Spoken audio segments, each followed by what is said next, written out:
Hey y'all, I just wanted to make a quick video. Well, it probably won't wind up being really quick, but dealing with why I am pro-recovery from self-injury. Just a heads up, this might wind up being a little triggering.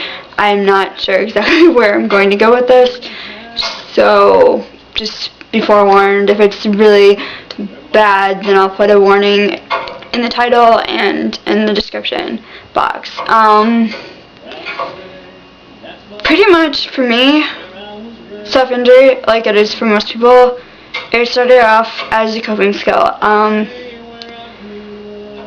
I never really learned how to cope with what was going on in my life, and which I think is part of why my OCD formed, which I don't really want to get too into detail about, but I feel like my young mind was just trying to cope the best way it could, and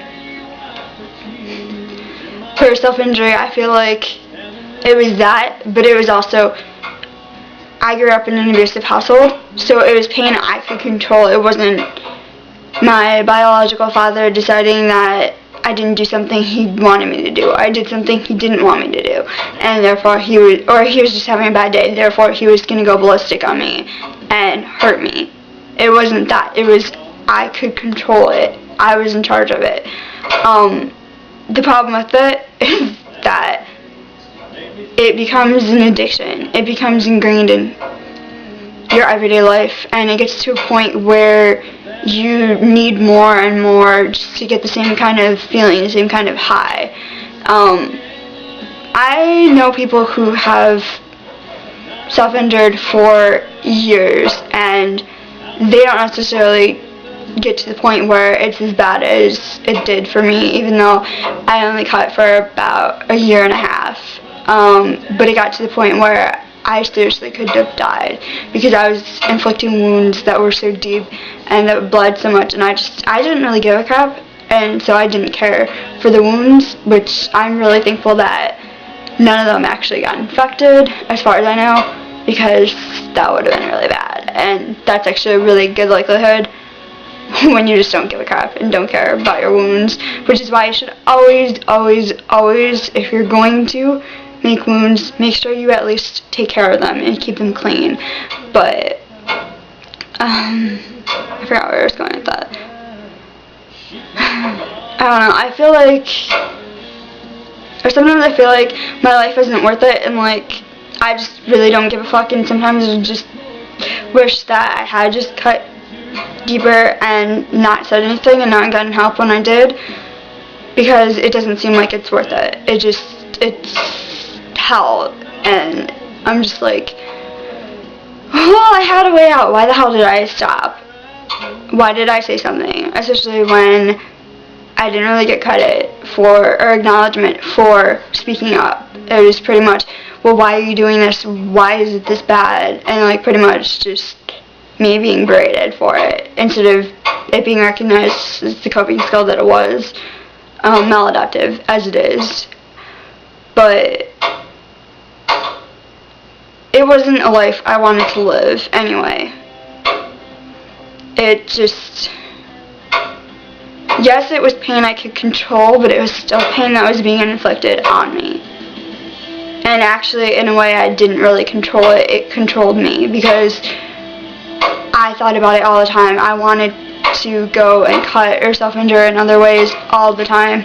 I would go during class and go to the bathroom. I actually cut during class twice, which I don't recommend, and I'm actually thankful I didn't get caught.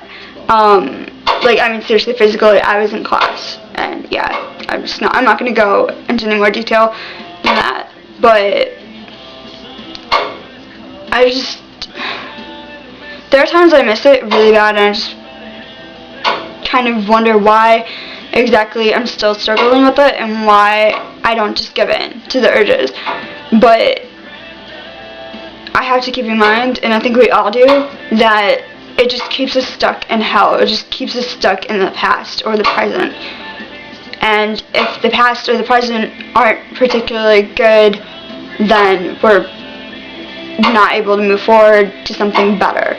And yeah, my life is not perfect now, even though I haven't cut in over 3 years and haven't self-injured in over 2, but at least I'm alive. At least I'm still working and struggling and fighting to make my life better. And by self-injuring, you're kind of just numbing your emotions and numbing what's going wrong and just like distracting yourself from it. And I'm gonna quote Dumbledore here, but I forgot exactly what the quote is, so it's gonna be paraphrasing. But he said pretty much that if you numb the pain, it's only gonna be worse when you feel it, because it does come back. It's not just like you numb it and it's gone. You can't stay numb forever, as much as you might want to.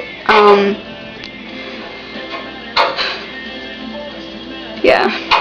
And I know that that's not a life I want to live, but I still struggle constantly. Or sometimes it's not quite as bad, just not to give in. And especially with my state of mind and my mood and everything that's going on, it makes it kind of hard to not give up and give in and just say screw it to recovery.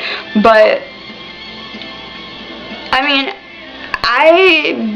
before I stopped this time, the longest amount of time I hadn't cut for was 48 days. And if you had asked me before that if I would have been able to go 48 days, I probably would have said no, there's no way in hell. And if someone had asked if I thought that I would have been able to go over 3 years without cutting, I probably would have been like, you're fucking high as hell. Just go away. Yeah, right.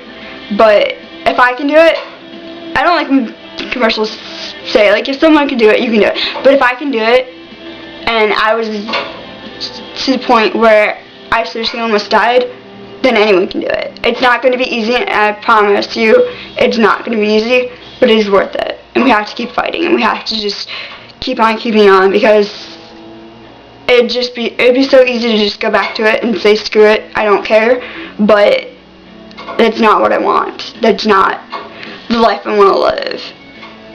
And it's not worth it.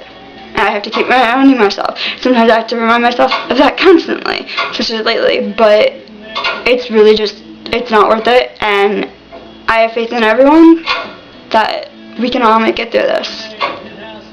And anything and everything that's going on in our lives, we can overcome them. Find healthier ways to deal with them. Alright, I'm gonna get going because I'm not sure how long I've been talking. Alright, take care everyone, stay strong.